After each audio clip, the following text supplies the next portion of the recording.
মসজিদে নববীর পেছনে আহলে সুফাদের 400 জনের পরে যখন আরো বেড়ে যাচ্ছিল, তখন রাসূল সাল্লাল্লাহু আলাইহি ওয়াসাল্লাম মসজিদের বাইরে মুকরিম বিন নাওফাল রাদিয়াল্লাহু তাআলা আনহুর একটা ঘরে আরেকটা সেন্টার করেছিলেন। এটাকে বলা হতো দারুল কুররা। এভাবে একটার পর একটা সেন্টার রাসূল সাল্লাল্লাহু আলাইহি ওয়াসাল্লাম তিনি নির্মাণ করেছেন এবং দ্বীনের বাণীকে তিনি ছড়িয়ে দিয়েছেন।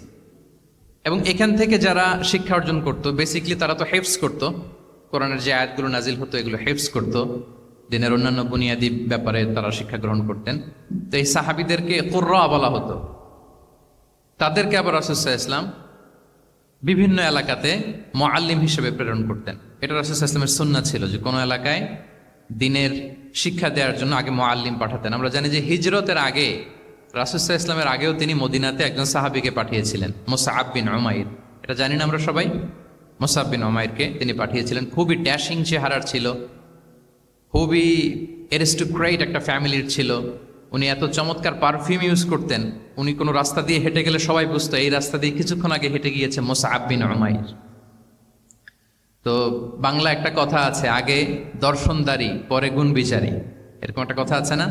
সো মদিনার লোকটা যাতে ইসলামের প্রতি খুব দ্রুত অ্যাট্রাক্টেড হয়, এজন্য তিনি আবু বকর রাদিয়াল্লাহু তাআলা আনহুকে পাঠাননি, ওমর ফারুককে পাঠাননি, বরং মুসআব বিন উমাইর রাদিয়াল্লাহু তাআলা আনহুকে মুআল্লিম হিসেবে, he was the first ambassador of Islam, প্রথম অ্যাম্বাসেডর হিসেবে তিনি মদিনায় গিয়েছিলেন।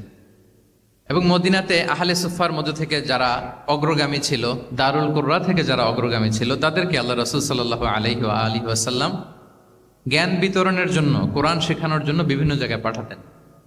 আপনারা উহুদের যুদ্ধের পরপরই বিরে মাউনার ঘটনা শুনে থাকবেন। সেখানে রাসূল সাল্লাল্লাহু আলাইহি ওয়াসাল্লাম 70 জন হাফেজ সাহাবী, মানে ওই সময় পর্যন্ত যতটুকু কোরআনের আয়াত নাজিল হয়েছিল এগুলো যারা মুখস্থ করে ফেলেছিলেন, এরকম 70 জন সাহাবীকে একটা এরিয়াতে তিনি পাঠিয়েছিলেন।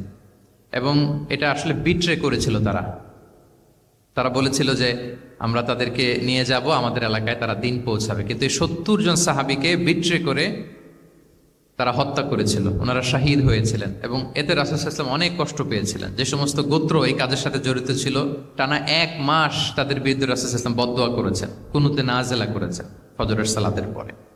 তাহলে এই যে ন্যারেশনগুলো, বর্ণনাগুলো আমি কেন উপস্থাপন করছি আপনাদের সামনে, এটা বোঝানোর জন্য যেটার পরম্পরাটা কিরকম, রাসূল সাল্লাল্লাহু আলাইহি ওয়াসাল্লাম কিভাবে কোন সেন্টার থেকে শুরু করলেন, তারপরে কিভাবে এটার ডেভেলপমেন্ট হচ্ছিল, তারপরে কিভাবে এটা আগাতে লাগলো।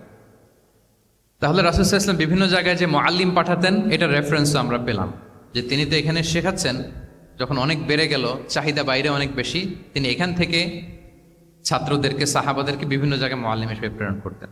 এবং শিক্ষার বিনিময়ে তিনি বদরের যে বন্দীরা ছিল তাদের মুক্তিপণের অ্যানাউন্সমেন্ট করেছেন, র্যানসম, এটা আপনারা জানেন। আমি একটু কুইজ নিয়ে নেই আপনাদের। বলেন, বদরে মুসলমানদের পক্ষ থেকে শহীদ হয়েছিল কয়জন? কতজন? 14 জন, মাশাআল্লাহ। আর কুরাইশদের পক্ষ থেকে 70 জন। বন্দী হয়েছিল কয়জন দেখি? হ্যাঁ, 70 জন তারা নিহত হয়েছিল আর 70 জন বন্দী হয়েছিল।